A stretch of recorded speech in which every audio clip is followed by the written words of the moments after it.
Here's what's killing me, Kevin. Okay. What you're saying, I understand and I receive about exposing that's not the concern here on my end.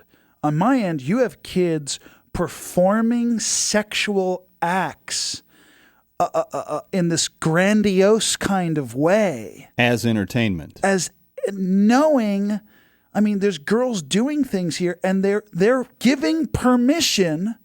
So somewhere in their psyche, they know that it can go somewhere else. That guy can show it to his friend. They're okay with that. And what burdens me spiritually is what has happened in America that now kids are saying, that's okay.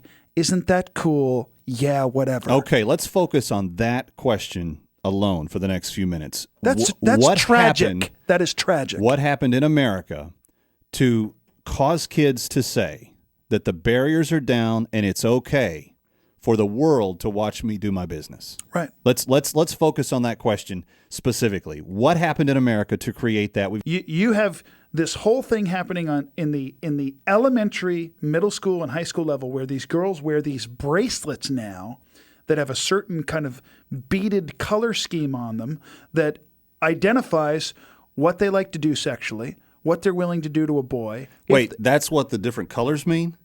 There's an actual pattern of beads, and the colors and the patterns of the beads will indicate, when a guy walks down the hallway and sees a chick with a certain pattern of beads on her wrist, she likes to do this. She's even willing to do it in the boys' locker room. And while she's doing it, he can take a picture with his cell phone. I mean... And they have the different beads identify the different things that they're willing to do. Absolutely. Okay, So with that in mind, with that in mind, now what you have is somebody has photographed something, forwarded it to everybody linked onto their cell phone, and what happened was you had this viral thing go down, and then the feds got involved because all of a sudden all these innocent kids were watching porn on their cell phone. But the feds' response, not that it should be government's response, because this is really, the teenagers, we haven't learned the lesson yet, but everything we do that we stick on the internet or on a cell phone, Paris Hilton had her whole photograph bank from her cell phone hijacked from the guy that hacked her account. Right. But these kids... they seem to be unaware of the consequences. We have these freedoms. We have the right to raise our children a certain way. These children are coming to school with the things that they've learned from their family or from the media or whatever, and they're teaching our children who we want to raise our certain way.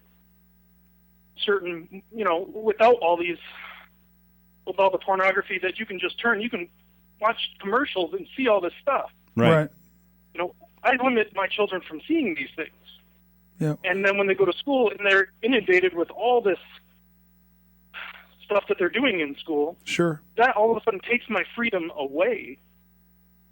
And it seems to be, you have the freedom to do whatever you want, to believe whatever you want, as long as it's not moral. You think that they're interfering on your rights as a parent to raise your child the way you see fit? I feel that the way that I want to raise my children is being hampered. Right. When I try to send them to school or any public events where, the way I raise them. So let me ask you this real quickly. The obvious question becomes, do you keep your kids in the public school, or are you going to make a change along those lines? Because if you really want to be in control of your child's educational future, it is your obligation, not option, to educate them. Whether they are going to a public school, whether they're going to a parochial or Christian school, or whether you're homeschooling, you're ultimately responsible for what they learn. So understanding totally, this is the reality, what are you going to do about it? Well, you know what? I'm 33 years old. I don't make a lot of money. I'm kind of limited as to what the public or private schools are where I live, but they cost a lot of money. Or I can homeschool, and, that costs a little bit of money too, but it also takes time, and it takes a parent that has the time to be able to do that. On top of that, when you say your child is homeschooled, you have to deal with a certain amount of ridicule also. Yeah, what's your name, brother? So there's a lot of... Go ahead. Yeah, what's your name, brother? My name is Jason. Jason, let me ask you another question. Sure. The question we're posing to listeners is this. What do you think has happened in America? Well, give me your opinion as to why this has happened with this whole cell phone porn scandal with these kids in a high school? You know what? I think it's come down to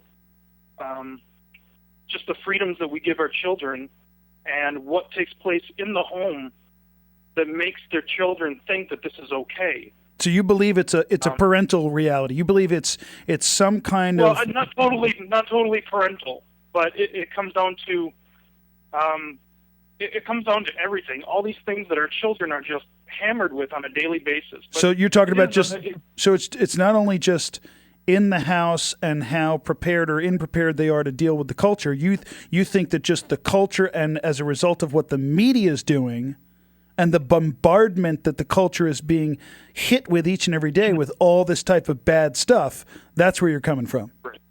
Jason, we appreciate the call. Thanks. Media has the right to display what they want to do and how they do it. It's our responsibility as a parent to limit what our children see. And I can't point a finger at anyone. I don't think any particular thing should be pointed at. But there is definitely a change going on. It does come down to our freedoms, but I think there's a point at which other people's freedoms hinder other people's freedoms. Right. Yeah. Well, you know what? And I'm gonna disagree with Jason. Thanks for the call, Jason, by the way. Thanks, Jason. Because it absolutely does it is not all about freedom. It is more about responsibility than it is about the freedom. Because, and Stephen, this is something that kind of chafes at me a little bit. Freedom. We hear about don't mess with me, my rights, all this other stuff.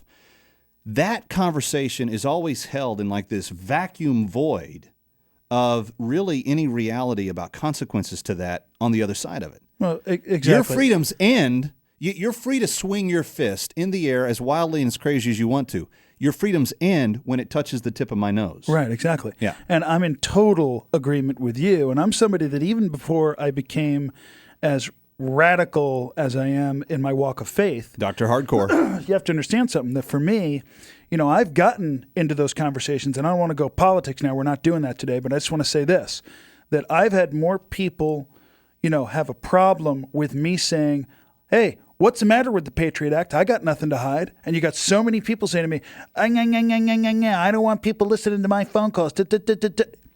Okay, well, guess what? When somebody flies a plane into your living room because we weren't listening, blah, blah, blah, blah, blah.